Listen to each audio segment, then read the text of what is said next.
Why did it have to be you first? My mother's cold voice rang out across the quiet living room, slicing through the stillness like a knife. She stared straight at my stomach, her icy eyes locking on me, and I suddenly couldn't find any words. Name's Marion. I'm 25 years old, a housewife by choice. My older sister, Tara, is 3 years ahead of me, and for as long as I can remember, she's been the golden child in Mom's eyes. Up until the moment I walked through the door to share my pregnancy news, I've been holding on to the small hope that maybe, just maybe, my relationship with Mom might finally get a little better. I honestly thought that giving her the news of her first grandchild would start to patch things up between us. When my husband, Warner, and I showed up at my parents' house, Tara was the first one who came to greet us at the door. Marion. It's been forever, she said with that same warm, sunny smile she always has. Dad was at work and due home later. When Mom saw me, her face immediately tensed up tight as a drum. But then, as soon as she laid eyes on Warner, her whole demeanor flipped. She forced a smile and said, "Oh my, I didn't prepare anything for your visit. Just give me a minute," and off she went to the kitchen, pretending to be the perfect hostess. She brought out a tray of cookies, loaded with sugar. Now, Mom's well aware that I don't have a sweet tooth. But when Warner had told her once that he liked desserts, she filed that away. With a look of phony concern, she said, "Oh, that's right, Marion isn't a fan of sweets, huh? Sorry about that," all while grinning at my husband like she was proud of herself. Warner, ever the gentleman, just smiled and said, "I care more about who I'm eating with than what I'm eating." Mom gave a little "I see" and sat back on the couch like nothing happened. Once everyone had settled in, I took a deep breath and got ready to speak. "We came today because there's something important we want to share," I began. Mom's eyes narrowed instantly, sharp and cold. "I'm pregnant." The room went completely still. Not a word, not even a breath for a few seconds. Tara was the first to react, her smile lit up the room. "Marion, that's amazing. Congratulations," she said, genuinely happy for me. Meanwhile, Mom's expression just kept getting darker. Warner's phone rang, and he stepped outside to take the call. Tara, ever helpful, went into the kitchen to brew some tea. That's when it happened, the moment I was left alone with Mom. Her whole face changed. Her mask dropped. "Why did it have to be you first?" she asked again, this time with a voice shaking with barely contained rage. Before I could say a word, she went on, "Tara should have been the one to give me my first grandchild. Not you. Someone like you." And then out of nowhere, she stood up and kicked me. Hard. Right in the stomach. The pain hit me like a truck. I screamed. "Mom, stop." Tara must have heard it. She ran in, horror written all over her face. "Marion." Right behind her, Warner came rushing in. I was already curled up on the floor, the pain unbearable. Tara grabbed her phone and called for an ambulance without hesitation. Warner dropped to his knees, holding me gently, rage flashing in his eyes as he stared at my mother. But Mom? She was ice cold. Barely even fazed. "What's with all the drama?" she said. "She just bumped into the dresser." Tara lost it. "Mom, I saw everything," she shouted. "You kicked Marion. You kicked her in the stomach." As we waited, the wail of ambulance sirens grew louder. I was fading fast, barely clinging to consciousness. Warner squeezed my hand, whispering, "You're okay. I've got you. I'm right here." Tara was crying as she held Mom back. "What if she loses the baby? What if," she sobbed. Her voice broke just as the paramedics rushed in. They got me onto the stretcher quickly, but I could still feel Mom's cold stare boring into me. In her eyes, I saw it, 25 years of resentment bottled up and pointed squarely at me. Tara insisted on riding with me to the hospital. I held her hand the whole way, and in that moment I knew I was done with Mom. For good. Warner said he'd follow behind in the car, and we were off. In the ambulance, Tara kept apologizing over and over. "I'm so sorry, Marion. I had no idea. I should have noticed something sooner." And honestly, that moment reminded me of just how much my sister had always been there for me, even if she hadn't realized what was happening behind closed doors. The ambulance moved through the quiet streets, headlights bouncing off the wet pavement. I stared at the ceiling, trying not to cry, trying to keep the baby safe, and memories from my childhood came rushing back. When did Mom start treating us so differently? I can't really say when it started. It feels like it was always that way, even before I was old enough to understand what was happening. Mom was kind of a local legend back in her day, a beauty queen who still manages to look pretty amazing. Tara's her spitting image, and whenever someone would say, "You're Patricia's daughter, aren't you?" Mom would light up with pride. Me? I took after Dad. And that never seemed to sit right with her. One Christmas morning sticks with me even now. I was 8, Tara was 11. There were these gorgeous gifts stacked beneath the tree. Tara opened hers. Inside was a designer dress, trendy and expensive looking. It's just perfect for Tara, Mom beamed. She's my daughter, after all. Then came my turn. I opened my gift and found a plain pair of jeans and a basic t-shirt. Probably picked up from Walmart's clearance rack. These suit you better, Marion, she said without a hint of shame. I just sat there, too young to argue, too stunned to say anything. It wasn't just the gifts either. Even meals felt like a measuring stick. Mom would dote on Tara, urging her to eat more, slipping her extra slices of cake or homemade pie. But when it came to me, she'd eye my plate and say things like, if you want to keep that figure of yours, that's probably enough, don't you think? As we grew older, the gap between us just kept getting wider. Tara was always the popular one at school. She made captain of the cheer squad and Mom never missed a single weekend game. She'd show up camera in hand, snapping photos like the proudest parent alive. I joined the track team. I had good times, actually better than average, but Mom never once showed up. Her excuse was always the same, I'm busy. Dad came to a few meets here and there. He'd ruffle my hair and say, you did great, kid. But honestly, he was buried in work most of the time. I don't think he ever picked up on the weird tension hanging in our household. By the time I got to high school, it slowly started sinking in, my life at home wasn't normal.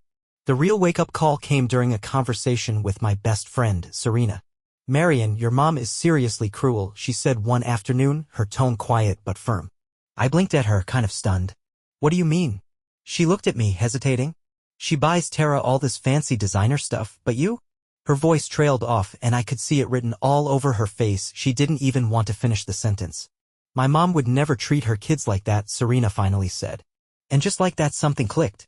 It was the first time I truly realized that my family wasn't like everyone else's. Still, I knew Tara had no clue. She honestly thought I liked plain clothes. You've got a great body, Marion. You can pull off anything, she'd say with a big smile, thinking it was a compliment. Sometimes she'd even offer to lend me her outfits, but they rarely fit me right, so I couldn't wear them out. The way Mom treated me got worse when no one else was around. If it was just the two of us in the house, she didn't hold back. Why did I have to end up with a kid like you, she'd mutter. Tara was enough. Why can't you be more like her? Every time she said things like that, it felt like she was trying to erase me. Like I wasn't even supposed to exist. I learned early not to cry. Crying only made her nastier, so I bit my tongue and swallowed the pain. My friends at school noticed something was off. On my 16th birthday, Serena and a few others secretly threw me a little party. I didn't get anything from Mom, not even a happy birthday, but my friends gave me a cute little makeup set they'd picked out together. I still have it. It's one of my most cherished things. That was the year I decided I had to leave. I promised myself I'd move out the moment I graduated high school. Mom didn't take it seriously. With just a high school diploma, you'll never make it, she scoffed. But honestly, that just lit a fire under me. Tara went off to college, and Mom proudly dipped into the family savings to pay her tuition. It's worth it for Tara, she said like she was investing in royalty. As for me, there'd never been any talk about saving for my future. And weirdly enough, that unfairness only made me tougher. I stayed at the top of my class, and after school I worked shifts at a local diner to stash away whatever money I could. Little by little I started building the foundation for my independence. Now, lying in that hospital bed, all those memories played in my mind like a movie on fast forward. The only sound in the room was the steady beep of the monitor. The doctor had just told me the baby was okay, and hearing that, I felt like I could finally breathe again. I'm not the same scared girl I used to be. I've come a long way. And I swore, right there in that bed, that I'd never treat my child the way my mother treated me. Outside, the sun was setting and the sky had turned this deep, glowing red. The next morning, my second day in the hospital, Warner showed up bright and early. I smiled and asked, "Isn't work calling?" He just looked at me and said, "You come first." I met Warner about 3 years after finishing high school. I still remember those days clearly. Right after graduation, I packed my things and left home. Mom sneered at me on my way out. "You'll be crawling back soon," she said with a smirk. But I swore I never would. Tara was busy settling into college life. She didn't really understand the weight of me leaving. She probably thought I just needed space. Those first few months were rough. I kept my diner job but started applying for office work at local grocery chains and big box stores. Every time I mentioned I only had a high school diploma, I could see the disappointment on the interviewers' faces. But I didn't quit. I kept showing up. I interviewed at over 30 places before things finally turned around. It happened at a tech company that needed customer service reps. During the interview, The HR manager said something that stuck with me. We care more about passion and work ethic than degrees. That's how I landed my first office job. And that's where I met Warner. He was a systems engineer, calm and thoughtful, the kind of guy who listens before he speaks. Our first conversation was over a jammed printer. He smiled and said, "You're always here early, and you stay late too." I told him the truth. I'm trying to learn everything I can. I didn't go to college, so this job means a lot to me. From there, he started swinging by my desk every now and then. We began chatting over coffee breaks. One weekend turned into two, and before long, we were spending our off days together too. As we got closer, I slowly opened up to him about my family. Mom's treatment, my awkward bond with Tara, and how Dad always stayed on the sidelines. I was terrified he'd pull away after hearing it all. But Warner didn't flinch. "No one has the right to make you feel like your life doesn't matter," he told me, pulling me into a hug.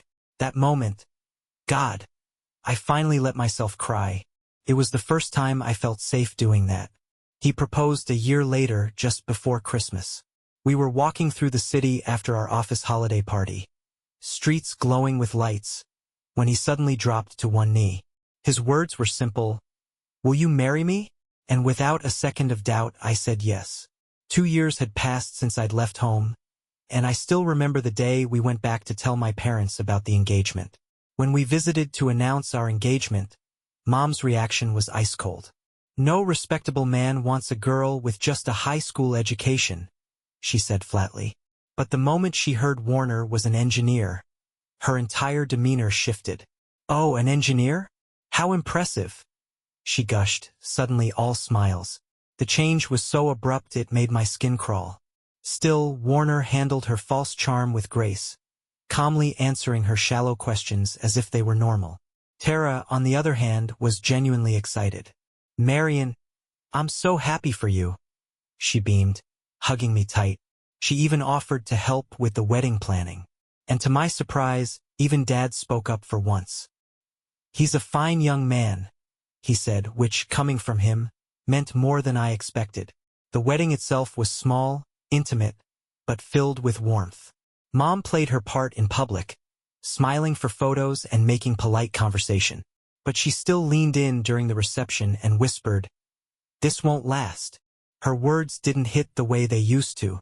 Somewhere along the way, her cruelty had lost its power over me. Starting a new life with Warner was like stepping into a world I'd only ever seen through frosted glass. A family that cared, that supported each other. His parents treated me like their own daughter from the start. When I cooked, my mother-in-law would smile gently and offer helpful tips. "You've got a great touch. These meals are wonderful," she'd say with real sincerity. No hidden insults, no backhanded praise. Work was going well too. With the experience I'd gained in customer service, I'd been given the role of training new hires. My lack of a degree didn't matter anymore. About a year into our marriage, I found out I was pregnant. Warner was ecstatic, practically bouncing around the apartment. He called his parents right away, and they were just as thrilled. They even came over the next weekend with baby catalogs and name ideas. But when it came to telling my family, I hesitated. Part of me still braced for Mom's cold words. Still, deep down, I hoped just a sliver that this child might change things between us. That maybe, somehow, the news would bring us closer. "I'll go with you," Warner said gently. We called Tara first and planned the visit. I remember that day vividly. Now, lying in this hospital bed, the memory plays like a nightmare I can't shake. A soft floral scent drifts over from the bouquet Warner left beside me. I remember him whispering, "It's our turn now." That meant everything. No matter what my mother said or did, I had my husband and our baby. That's a happiness she could never take from me. "Ma'am, it's time for rounds," a nurse said softly, pulling me back to the present. The monitor's steady beeping filled the silence. I exhaled, slow and long. The path ahead won't be easy. But I've come too far to turn back now. The doctor's voice from earlier still echoed in my mind. "There's a minor fracture, but thankfully the baby is fine." Everyone in the room had let out a breath of relief at that. Tara gripped my hand tight and Warner gave a slow, firm nod. But the peace didn't last. The door opened and my parents walked in. Dad looked shaken. Marion, his voice cracked. Tara called us. Is it true? Mom, as always, jumped in to deflect. Oh, come now. She just tripped into the dresser. Don't exaggerate. But Tara stood up, her voice ringing clear. That's enough. The room went dead silent. I saw it. I saw you, Mom. You kicked Marion in the stomach. Dad's face turned pale. It can't be. Just then, someone else entered, a woman with calm eyes and a clipboard tucked under her arm. May I have a word, she said. She was a social worker. Her tone was gentle, but her eyes carried resolve. Mom suddenly burst into tears. I'm the villain now? Everyone's against me? But no one flinched. The social worker was calm, firm. This is a clear case of domestic violence. And since the victim is pregnant, it will be treated as especially serious. Mom froze. I can file a report with the police, the social worker added, but if you'd like to discuss this as a family. I want to talk, Tara said, her voice strong. I took a deep breath. Yes. It's time. I began to speak, my voice trembling but steady. I told them everything. 25 years of being dismissed, insulted, ignored. How Mom only ever showed affection when others were around, how she acted like I didn't matter the second we were alone. Dad, my throat tightened. I've been living with this since I was a kid. His voice was small. Why didn't you tell me? Because you never saw it. Mom made sure you and Tara only ever saw her smile. Tara buried her face in her hands. I'm so sorry, Marion. I didn't know. I really didn't know. Then, suddenly, Mom snapped. Is this my fault? She was useless, ugly. Tara was like me, pretty, talented, but she... Shut up. Dad's voice cracked like a whip through the room. It was the first time I'd ever heard him raise his voice like that. You're not fit to be a mother, he said, every word heavy. And I won't let you hurt Marion anymore. The social worker looked at me gently. In a case like this, I recommend filing for a restraining order. And counseling. Mom lunged toward my hospital bed, her face twisted in rage. You ungrateful little after everything I did for you. Warner and Dad restrained her instantly. Nurses rushed in, and for a few minutes, chaos ruled the room. Later that evening, Dad sat quietly by my bed and said the words I never thought I'd hear. I'm divorcing her. His eyes were tired but clear. I should have seen this sooner. I'm so sorry, Marion. The police began an investigation and a restraining order was granted. Mom was sent to stay with relatives. Even from there, she kept sending messages, rage-filled, relentless, vowing that she'd never forgive me. Tara came to visit me in the hospital every single day. This time, she said softly, I'll be there for you. I'll make sure Marion's new life is full of light. Warner's parents also stopped by often. My mother-in-law would bring homemade soup and smile gently. You're our precious daughter now, she'd say, brushing my hair from my face like a real mother might. On the day I was discharged, the doctor rested a hand gently on my stomach. The baby is healthy, he said warmly. They'll grow strong, I'm sure. As we left the hospital, the early spring sunlight wrapped around us like a soft blanket. Warner pushed my wheelchair while Tara and Dad walked alongside, close and protective. And for the first time, I truly understood this is my family now. My mother was gone, but in her place, something beautiful had bloomed. Real warmth. Real care. Just before getting into the car, Dad leaned in and hugged me tightly without hesitation. From now on, he said, let's live as true parent and child. I nodded, eyes misty. The long winter of my past had finally passed. A new season had arrived. Marion, just one more push. The doctor's voice rang through the delivery room, urgent and encouraging. After 16 long hours of labor, our baby was finally coming. I see the head. Warner gripped my hand tightly. Tara stood beside me, rubbing my back with tears streaming down her cheeks. Then came that sound, the cry. Loud, sharp, and alive. It's a girl, the nurse beamed. And she's very healthy. They placed her tiny body in my arms, her cheeks red and warm, her fists curled tightly. Tears streamed down my face. Nikki, I whispered. It was the name Warner and I had chosen together. Dad was the first to see her in the waiting room. His eyes filled with tears as he cradled her gently. She looks just like you did, Marion, when you were born. 3 months have passed since that day. The last time I heard from my mother was a bitter voice message sent while I was still in the hospital. I'll never forgive you. You made me lose everything. I heard she moved out of state soon after. I don't think I'll see her again.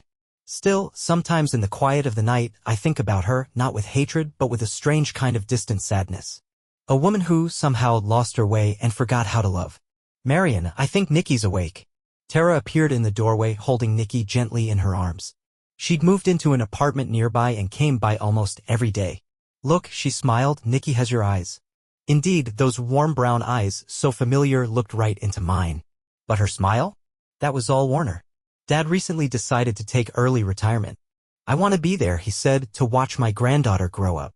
Now he visits every weekend, holding Nikki for hours with the most peaceful expression I've ever seen on his face. Marion, he said to me one day, his voice low and full of meaning, you've done so well. You've become an amazing mother. Those words, the words I'd waited my whole life to hear, wrapped around my heart like a healing balm. For the first time, I felt the sting of old wounds soften. Warner's parents treat Nikki like she's their own granddaughter. My mother-in-law even hand-knitted tiny baby clothes in pastel colors. You and Nikki are our precious family, she said once, hugging me tightly. Parenthood isn't easy.